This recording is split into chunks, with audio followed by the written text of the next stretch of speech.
I'm Julia Lee, an equities analyst at Bell Direct. It's very difficult on markets at the moment, and I wanted to give you an update from a macro point of view, from a micro point of view, and from a technical point of view as well.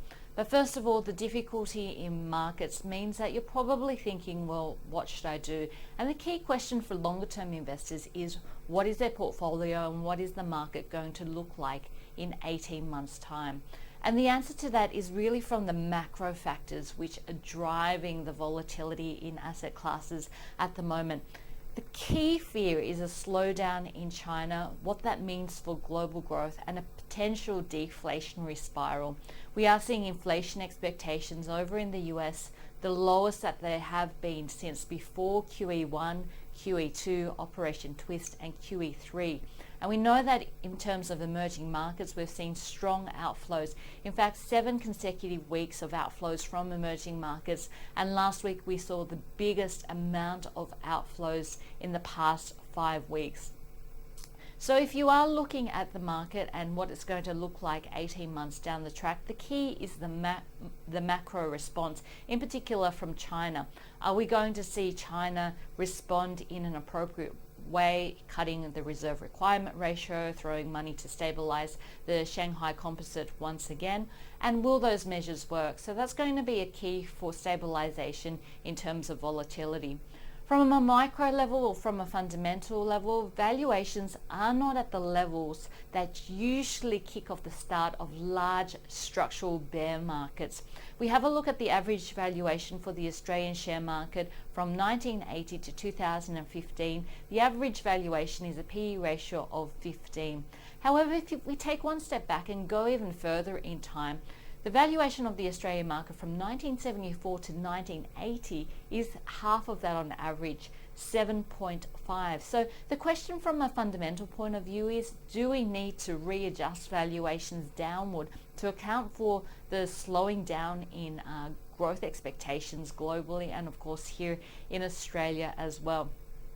If we have a look at which sectors of the market tend to perform well when the market is difficult like this, it does tend to be the defensive areas of the market. That's the utility sector, the telecom sector, the healthcare sector, and usually the consumer staples sector, which is Woolworths and Wesfarmers. But given the structural challenges in the staples sector at the moment, I don't think we are going to see hugely defensive type of earnings coming through because of the competition coming through. So I think investors will choose to stick to utilities, healthcare, as well as the telecom space. In terms of the technicals, we know that the technicals have looked bearish for a while now. In fact, we saw a death cross on the Australian share market on the 23rd of July. This is where the 50-day moving average crosses below the 200-day moving average and usually signals a correction in the market. If we have a look at past death crosses and the corrections that they have signaled, from the peak down to the trough, the average correction since 2009 signaled by the death cross has been 15% and a duration of 107 days. At the moment, the correction on the Australian share market has been in place since the 3rd of March, which was when the market peaked. We're down 13% from the peak, and it does look like there is longer to go. It's very different for the US stock market, though. It's in amongst the 3rd death cross since 2009, and it's only started that death cross. The average correction that we've seen in the US signaled by that death cross since 2009 is 18%.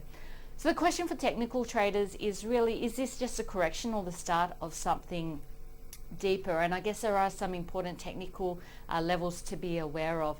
If we have a look at the Australian share market just over the last couple of years, this is what it looks like. This is a 5-year chart for the Australian share market. One of the levels, the key support levels that I'm watching is 5,025.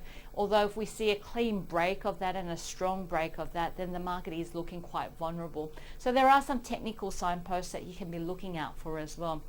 So overall, I guess in terms of actions, You can choose a number of actions. You can choose to do nothing and ride this out. You can be choosing to buy more stocks, or you can take a more bearish view on the market. And I guess the big question is, well, what's the market going to look like in the time frame that you're looking at? I'm looking at an 18 months time frame, and if you're bearish and you think that this correction has longer to go, then there are products out there that you can take advantage of to profit from a falling market. One of those is the Bear ETF. It's an exchange traded product.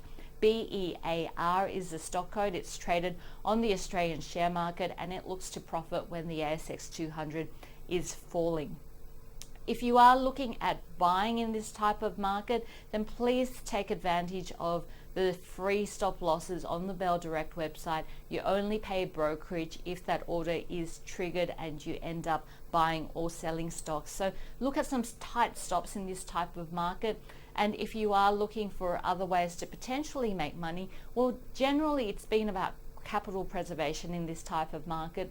Gold has tended to do well, especially when there are fears around deflation. However, as we saw from the global financial crisis, the gold miners do seem to get caught up in this equity route and this the equity sell-off. So just be careful of the way you get exposure to gold, because generally the gold miners, being part of the equity market, are usually caught up in the risk off sentiment and the risk selling sentiment.